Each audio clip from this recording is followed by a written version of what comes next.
ကိုယ့်ရဲ့ life moment by moment ကိုအကြောင်းမဟုတ်ဘူးတခြား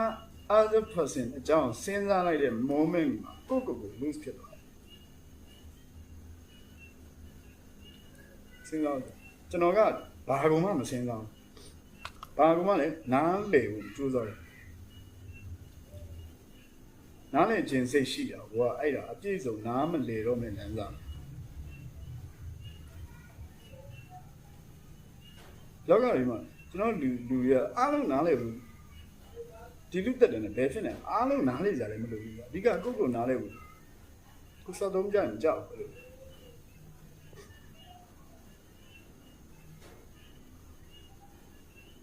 လိုကိုယ့်ရဲ့ inner child နဲ့အဲ့လိုကိုဗီဇငယ်ဗီဇမွေးရပါဗီဇရင်းခံနေတာကောင်းမှာမရ